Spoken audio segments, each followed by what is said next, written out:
नमस्कार, मंडल news bulletin में आपका स्वागत है। आइए पेश करते हैं आज के प्रमुख व मुख्य समाचार। महाराष्ट्र में दीपावली के बीच मौसम अचानक बदल गया। पिछले 2 दिनों से कोकण, पश्चिम महाराष्ट्र और मराठवाड़ा के कई हिस्सों में मूसलाधार बारिश हो रही है। कोल्हापुर, सांगली, हिंगोली, रत्नागिरी जैसे जिलों में भारी वर्षा के कारण कटी फसलों को बड़े नुकसान की खबर है। मौसम विभाग ने आने वाले अगले 4 दिनों तक राज्य में भारी बारिश का येलो अलर्ट जारी किया है। मौसम विभाग द्वारा दी गई जानकारी के मुताबिक इस समय मध्य पूर्व अरब सागर में कम दबाव का क्षेत्र सक्रिय है, जो 3 से 4 दिनों में उत्तर की ओर बढ़ सकता है। उधर बंगाल की खाड़ी में दूसरा लो प्रेशर जो 27 अक्टूबर को चक्रवात का रूप लेकर आंध्र ओडिशा तट की ओर बढ़ेगा। दोनों सिस्टम मिलकर कोकण से विदर्भ तक जोरदार बारिश ला सकते हैं, जिसके चलते अगले 4 दिनों के दौरान राज्य के विभिन्न इलाकों में तूफानी बारिश होने की आशंका बनी हुई है। जिसे ध्यान में रखते हुए मौसम विभाग द्वारा अलग अलग दिनों हेतु राज्य के अलग अलग इलाकों के लिए येलो व ऑरेंज अलर्ट जारी किया गया। अमरावती शहर के फसल मंडी में आज दोपहर अचानक आई बेमौसम बरसात में सोयाबीन को भीगने से बचाने व्यापारियों और हमालों को दौड़ धूप करनी पड़ी। सोयाबीन की आवक सीमित बनी हुई है। उसी प्रकार सवेरे से ही बदरीला मौसम रहने से तिरपाल और अन्य व्यवस्था रखी थी। उसी प्रकार समय पर खुले में रखा माल शेड या दुकान में रख दिया गया, जिससे नुकसान होने से बाल बाल बच गया।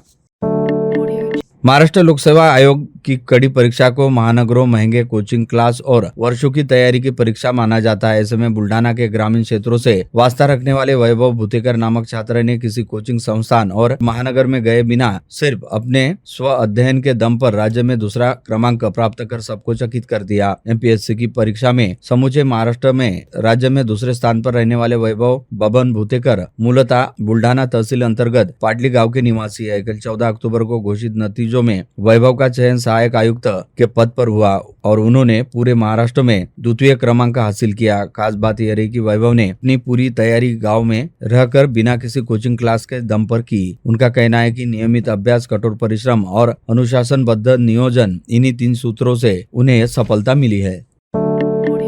इस समय अमरावती संभाग में विधान परिषद की सीट हेतु शिक्षक निर्वाचन क्षेत्र के चुनाव की गहमागहमी जमकर चल रही है। अगले वर्ष के अंत में यानी सितंबर 2026 में होने वाले शिक्षक निर्वाचन क्षेत्र के चुनाव हेतु इस समय मतदाता पंजीयन की प्रक्रिया शुरू हो गई है, जिसके तहत ठीक 1 माह बाद यानी 25 नवंबर को शिक्षक निर्वाचन क्षेत्र के चुनाव की प्रारूप मतदाता सूची प्रकाशित होगी, जिस पर प्राप्त होने वाले आपत्तियों व आक्षेपों पर सुनवाई पश्चात 30 सितंबर को शिक्षक मतदाताओं की अंतिम मतदाता सूची प्रकाशित की जाएगी। ऐसे में इस बात को लेकर अभी से उत्सुकता देखी जा रही है कि इस बार शिक्षक निर्वाचन क्षेत्र के चुनाव में कितने मतदाता पंजीकृत होते हैं। विधान परिषद की सीट हेतु आने वाले निर्वाचन क्षेत्र सहित स्नातक निर्वाचन क्षेत्र के चुनाव हेतु हर बार नई मतदाता सूची बनाई जाती है और नए सिरे से मतदाताओं का पंजीयन किया जाता है। इसके तहत वर्ष 2020 में हुए शिक्षक निर्वाचन क्षेत्र के चुनाव में 35,622 शिक्षक मतदाता पंजीकृत थे, जिनमें से 30,896 मतदाताओं ने अपने मताधिकार का प्रयोग किया था। पिछली बार के चुनाव में करीब 7 से 8 हजार फर्जी मतदाता रहने का आरोप जमकर गूंजा था और इसे लेकर काफी हद तक हंगामा व हल्लाबोल भी मचा था, जिसके मद्देनजर अब प्रशासन ने शिक्षक निर्वाचन क्षेत्र के चुनाव हेतु तैयारी की जाने वाली मतदाता सूची के लिए काफी बड़े मापदंड भी बनाए। इसके चलते इस बार शिक्षक निर्वाचन क्षेत्र के चुनाव में शिक्षक मतदाताओं की संख्या काफी हद तक कम रहने की पूरी संभावना जताई जा रही है। ऐसे में अब सभी की निगाहें इस बात की ओर लगी हुई कि शिक्षक निर्वाचन क्षेत्र हेतु 25 नवंबर को घोषित होने वाली प्रारूप मतदाता सूची तथा 30 नवंबर को घोषित होने वाली अंतिम मतदाता सूची में बतौर मतदाता संभाग में कितने शिक्षकों की संख्या शामिल दिखाई देने वाली है, क्योंकि जहां शिक्षकेतर कर्मचारियों के नाम मतदाता सूची से काट लिए जाएंगे, वही विगत 6 वर्षों के दौरान नियुक्त हुए नए शिक्षकों के नाम का समावेश नई मतदाता सूची में होगा। ऐसे में पिछली बार की तुलना में इस बार के चुनाव हेतु मतदाता संख्या में कितना फर्क रहता है, इस पर सभी की निगाहें टिकी हुई है। आगामी माह में होने वाले मनपा चुनाव को लेकर प्रशासन तेजी से काम पर जुटा है। अमरावती मनपा के चुनाव कुल 22 प्रभागों में 4 सदस्यीय प्रणाली के तहत होने जा रहे हैं। इसके लिए विधानसभा मतदाता सूची का विभाजन कर प्रभागवार मतदाता सूची बनाने की तैयारी मनपा ने शुरू कर दी है। इसके लिए सभी 5 जोन न्याय 98 अधिकारी कर्मचारियों को मतदाता सूची बनाने के काम में लगा दिया गया है। विगत 16 अप्रैल को अमरावती मुंबई कमर्शियल विमान सेवा के लोक निर्माण के समय से फ्लाइट की टाइमिंग को लेकर की जा रही हवाई यात्रियों की डिमांड अंततः कल से पूर्ण हो रही है, जिससे मुंबई विशेष कार्यवश जाने आने वाले यात्रियों को सुविधा हो जाने का दावा किया जा रहा है। अलायंस एयर के स्थानीय प्रबंधक राजकुमार पटेल ने बताया कि रविवार 26 अक्टूबर को शुरू हो रहे नए समय की सेवा यात्रियों से अच्छा रिस्पांस प्राप्त है, जो रश पहले ही सभी टिकट बुक हो गए। तिवसा तहसील के शिवनगांव फतेहपुर में 17 अक्टूबर को दोपहर 1:15 बजे के दौरान मामूली भूकंप जैसे झटके महसूस हुए थे। इस बाबत भारतीय भूवैज्ञानिक सर्वेक्षण मध्य विभाग नागपुर विभाग के 2 शास्त्रज्ञों ने शुक्रवार को एक गांव समेत समीप के इन गांवों का जायजा लिया और नागरिकों से जानकारी ली। विगत दिनों बुल्ढाना जिले में किसान परिषद को संबोधित करते हुए किसानों से आत्महत्या करने के बजाय किसी विधायक को काट डालने का आह्वान करने वाले प्रहार जनशक्ति पार्टी के मुखिया व पूर्व राज्य मंत्री बच्चू कडू ने अब एक बार फिर दरियापुर तहसील में आयोजित किसान हक परिषद में राज्य की महायुति सरकार पर जमकर निशाना साधा और अपने द्वारा बुल्ढाना में दिए गए बयान पर मचे हंगामे को लेकर कहा कि उन्होंने केवल किसी विधायक को काट डालने की बात कही तो इतना हंगामा मचा हुआ है। यदि किसी ने सच में किसी विधायक को काट डाला होता तो क्या होता, इसकी महज कल्पना भी नहीं की जा सकती। राजापेठ परिसर स्थित महानुभाव पंथ के 100 वर्ष पुराने मठ के महंत मोहन महाराज अमृते कारंजेकर द्वारा आज नासिक में आयोजित कार्यक्रम के दौरान अखिल भारतीय महानुभाव परिषद का अध्यक्ष पद स्वीकार किया गया। इस अवसर पर राज्य के मुख्यमंत्री देवेंद्र फडणवीस, गिरीश महाजन, दादाजी भुसे, विधायक देवयानी फरांदे सहित देश भर से आए महानुभाव पंथ के संत महंत एवं समाज बंधु बड़ी संख्या में उपस्थित थे। इस अवसर पर सीएम देवेंद्र फडणवीस के हाथों श्री चक्रधर दीनदर्शिका सहित महंत कृष्णराज बाबा शास्त्री पंजाबी द्वारा संपादित लीला चरित्र ग्रंथ तथा संस्कृति नीति ग्रंथों में निर्दिष्ट जीवनचर्या एक विवेचन नामक शोध निबंधक का प्रकाशन किया गया।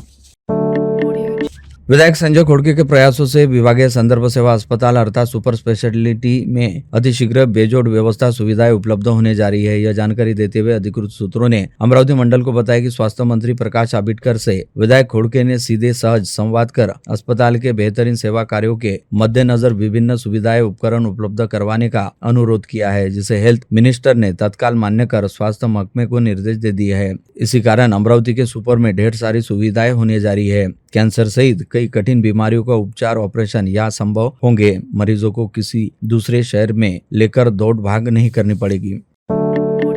शहर में विकास कार्यों की गति प्रदान करने वाले विधायक प्रवीण तायडे का जरूरतमंदों को समय पर मदद पहुंचाना उनका मूल स्वभाव है। इसके चलते हाल ही में एक सड़क हादसे में गंभीर रूप से घायल एसआरपीएफ जवान को विधायक प्रवीण तायडे ने तत्काल मदद करते हुए उपचार हेतु काफी सहायता की। उनके इस कार्य की भी सभी ने प्रशंसा की। जानकारी के अनुसार नागपुर के शिवनगांव मार्ग पर हाल ही में मोटरसाइकिल अचानक स्लिप हो जाने से दुर्घटना हुई। इस हादसे में एसआरपीएफ में कार्यरत एक कर्मचारी घायल हो गया। घटना की सूचना मिलते ही विधायक प्रवीण तायडे ने त्वरित सहायता उपलब्ध करवाई।